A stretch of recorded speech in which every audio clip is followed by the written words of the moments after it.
Welcome back to the Twisted Builds channel. So, S10 build progress updates. Yes, it's been a while. A lot has changed. So, I've been chugging along on this as I can, little by little, just trying to get stuff done. A lot of it was ordering parts, getting money saved up for parts. Some of it was just figuring things out. And I'm finally going into the front suspension build. So, those new to the channel that haven't seen it, this is my S10 build. And it's a mess. Excuse me. It's just tiny. I'm working out of a tiny garage, so I'm storing stuff in the truck. But it's a 3-link build. So, and you can see it in other videos on my channel. I took an Explorer 8.8, made my own, designed my own brackets, had Mosier made, cut them out on his plasma table. Got bars and stuff from Out of Hand Fabrication, which is local to me, and like the tubing and stuff. And then went to town on building my own 3-link for the back of this thing. So it's completely adjustable. It's got all whole kinds of adjustment at the rear axle itself. And then it's got the 3rd link up and down adjustment, so I can change like instant center and rear steer, while cornering with like G-load and all that fun stuff. Adjustable Watts link and adjustable coilover mounts. So got that. Got racing seats. They're not mounted. They're just literally sitting in there. I don't remember where I left off on this build on this channel, so I cut all the factory mounts off of the front. So the factory coilover location, that's all gone. All the control arm mounts are gone. The front part of the lower control mount's still there if you look at it, but I'm going to box that in. I am starting fresh with the front suspension. So I made my own transmission mount. It's out of DOM tube. That's in. It's adjustable up and down at the transmission mount itself with some spacers, and it's just side to side. It's just pretty much, it is a little bit diagonal just because of the way the frame is and the way the factory one was. I kind of followed what the factory did and ran with it. The engine is actually 4 inches lower in the frame than the swap mounts I bought for it. So I actually ended up only using half of the swap mount. So the swap mount, the chassis part or the frame part of swap mount is what I bought in my kit. This part's all custom made. So I have a benchtop mill and a benchtop lathe, which you've seen on the channel, and I ended up making an adjustable forward and backward motor mount, and with outriggers for the motor mount, the chassis part to mount it and everything. But in order to do that, if you look down here, I cut and welded the frame up. 3/16 plate and the DOM tube across it, and then I'm using F-body chassis oil pan. Now I know, before you come on the video and comment, I know the F-body chassis oil pan has pickup issues. I'm actually probably going to modify my pickup because I've looked at it. This one in particular, the pickup's at the very front of the oil pan, which is great for braking, but it's not great for acceleration, and probably not great for turning while accelerating like I will be in drifting. So I'm actually going to move that pickup backwards in the pan a little bit. They do make baffle kits. I'm probably going to end up picking up one of those. And the engine's going to get an AccuSump. So that way, hopefully all my oiling issues are solved with that. I'm not going to have any like low pressure issues from drifting and high G forces sliding around. So that's my plan. Hopefully it works. We'll see. But the engine is 4 inches lower because of the frame modification. And again, like the way I had to modify it, I could have probably went in a little bit and kept my lower mount, but I wanted to go custom anyway. If you look at the factory suspension setup on these, whenever these go into compression on the front end, you get a lot of positive camber because of the way the control arm angle was and how short the upper one is. It literally just, the control arm angle from the factory is pointed down. So when you go into compression, it goes like this, which forces the upper ball joint out, which causes a bunch of camber gain in the positive. Also, because of the angles, the lower angle, the lower control arm angle and the upper control arm angle, you got a pile of caster change as well whenever you're going into compression or droop or rebound or whatever you want to call it. So because of all that, I plated it all. I'm starting over. So that's where this video kind of picks up today. So we are going coilover front suspension. I am making my own control arms. I'm making my own sheet metal front spindles. So a lot of the four-wheel drive community, like Baja trucks and whatnot, make heavy-duty sheet metal spindles. I'm kind of taking their idea and running with it. I've already got a design, which I'll put up on the screen here. I use Fusion 360 to design this. It is using, because the rear axle is forward, I'm actually doing kind of the same thing up front. I'm using Ford Crown Vic Police Interceptor parts. So brake calipers, brake rotors, and wheel bearings are all Police Interceptor. As you saw in the photo, there's actually 2 caliper brackets per side. I don't plan on running that. I do plan on running 1 per side, but I want to be able to have the caliper bracket mountable forward or rearward, so that way for like design, like for welding together and stuff, I'm not as picky with things. And also, like, I can play around with it. And if I wanted to put 4 calipers on the front, I could. I don't plan on it. I don't think I'll need that much braking power, but the option's there. So part of the parts I've got in is my coilover. So same style coilover I'm running in the back, I plan on running in the front. These are 450-pound springs. They might be a little light, but I can get springs. These were on a Black Friday deal, so I picked them up. But pretty much the idea here is going to be something like this, where it's going to go on the outside of the frame.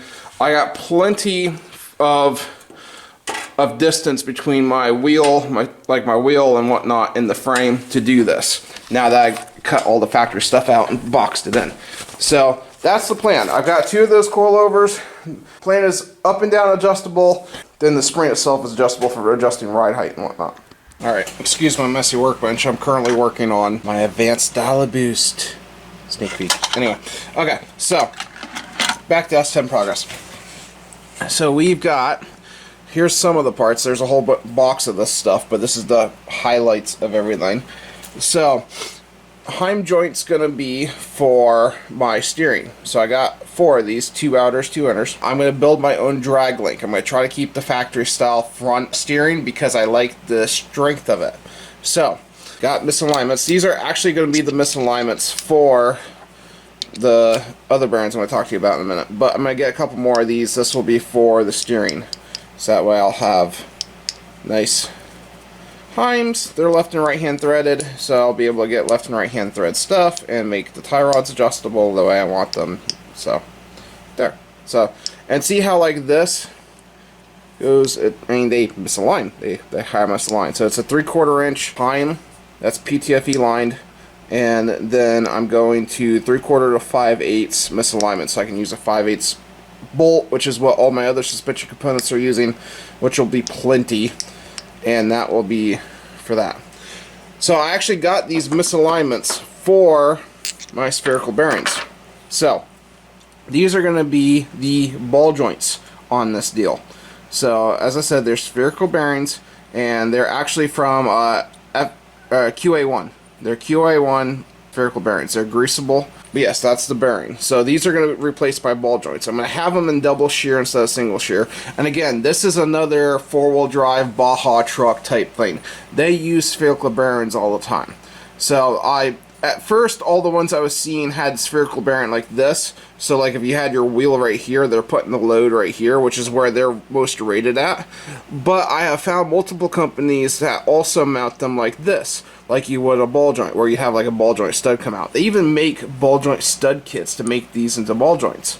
So I'm plenty happy with how strong they'll be. I've seen YouTube videos, whatever, of these off-road trucks going over jumps and hoops and whoops and stuff, whatever you want to call them, using these bearings for their ball joints on custom control arms.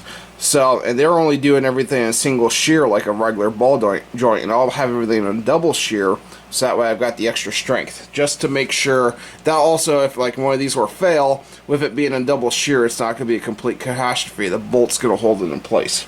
It'll allow me to at least get off the side of the road safely and get out. So, moving forward, this is called a bearing cup. So what this does is pretty much houses that spherical bearing, and it's a very tight, I mean, it's not a press fit, but it is a tight fit, and it did slide in right before I took this video. Maybe it won't now. Maybe me handling it Just, again, it's a tight fit. It's not, there we go. Perfect. So that's what that will do. Alright. So this gets welded to the control arm, and it has a snap ring right here that will go in there to hold this bearing in place. And what my plan is to do is the part that does not have the snap ring is going to face up. Everyone that I've seen using them has them face up. That way the control arm, like the coil spring pressure, is pointed down here, which will put pressure on this instead of the snap ring. So that'll hold everything together, and that'll work just fine. So that's that. Then I got the same kind of joints I run in the rear for the rear control arms, are the same way in the front, and it's going to be adjustable. So I got a tube end, a jam nut, and then the forged rod end. That's, yes, they're not Heims, they're rubber. It's still a street truck, so I wanted a little bit of give there, and that'll help with just driving it, not driving me insane. So that's why I did the rear the same way too. And they're an economical joint. They're rebuildable. You can get rebuild kits for these if they go bad. They're greasable.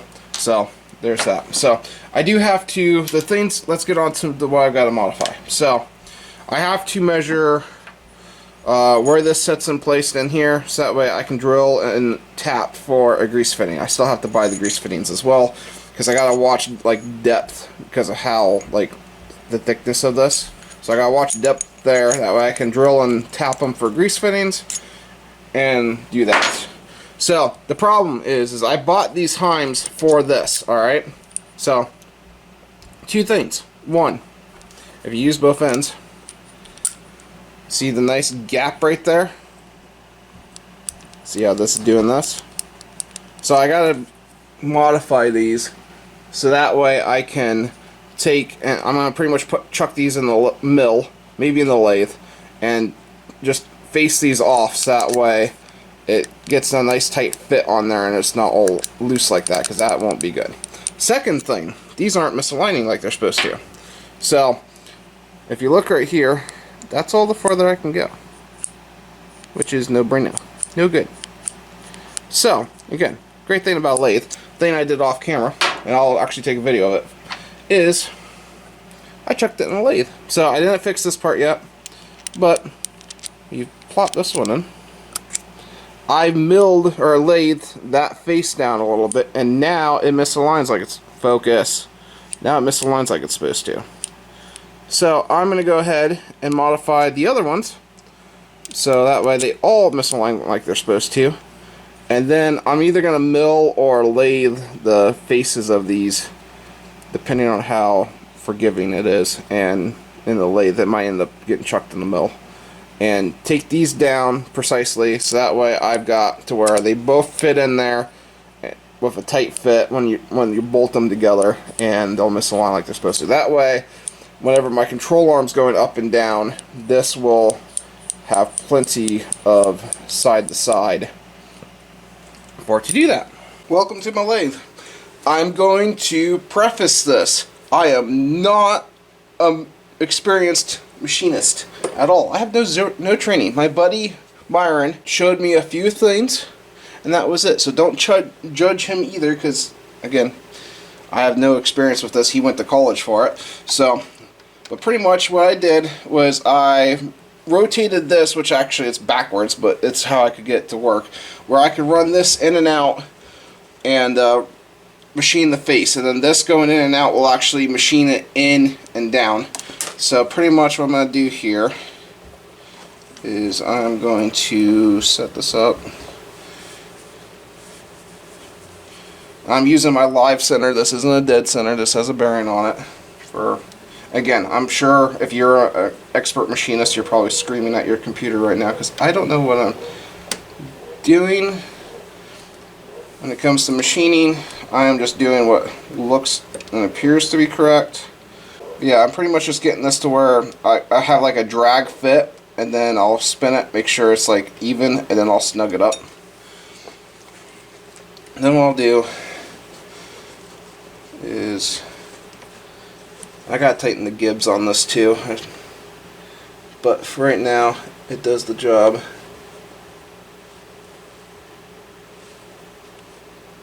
Alright, so that's out.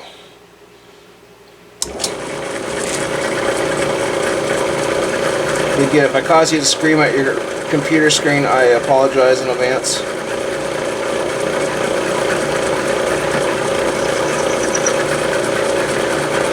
Alright, last zone I had to take 20 thou off.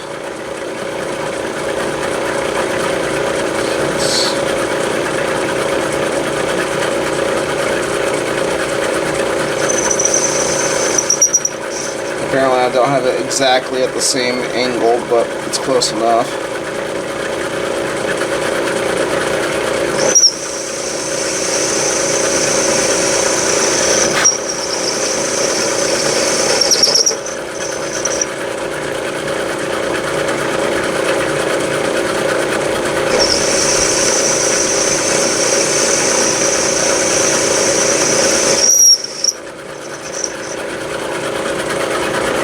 That's the awesome thing about these. I've had a couple of friends ask me about them, about the benchtop lathes. Yeah, this isn't a full-size lathe. I'm literally working in my basement shop, and I don't have room for a full-size lathe. There's nowhere I have room for it.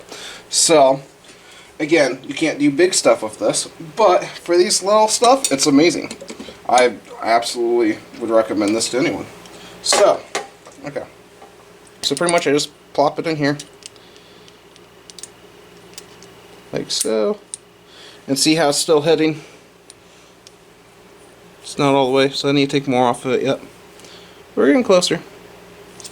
So, same thing, chuck it back in here. And these are cheaper misalignment spacers, so they're not like high dollar ones, so I'm sure there's a manufacturing tolerance to them. That's probably what I'm running into, because the last one, 20 thou off the face, fixed it.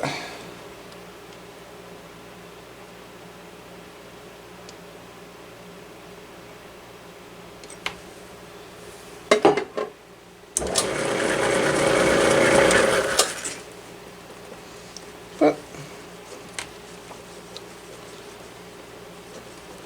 I'm actually going to move this a little bit here. I'm not quite happy with where that's at. There we go.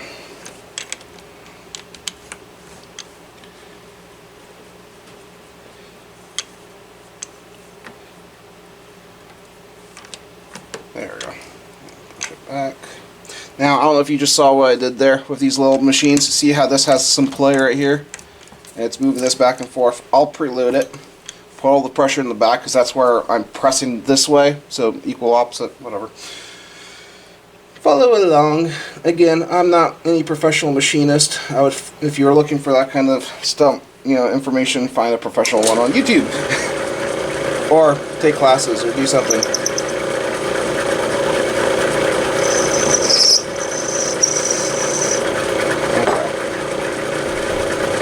So we'll take another 10 off.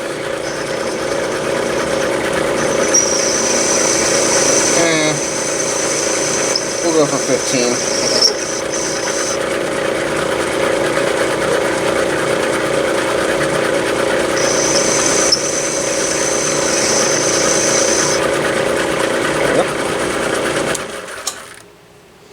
It's a bunch of tedious work, and I'm going to have to do this 7 more times. But it's worth it, because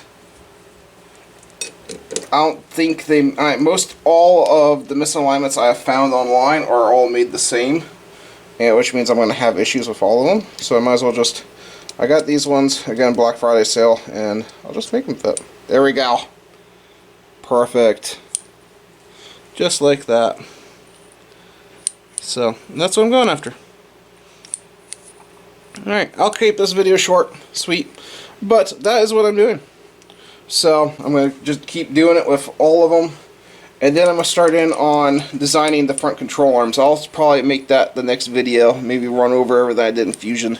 So, alright guys, thank you for watching Twisted Builds. Like, comment, subscribe if you like this content. I will be bringing you more stuff as the S10 build progresses, and we'll just go from there.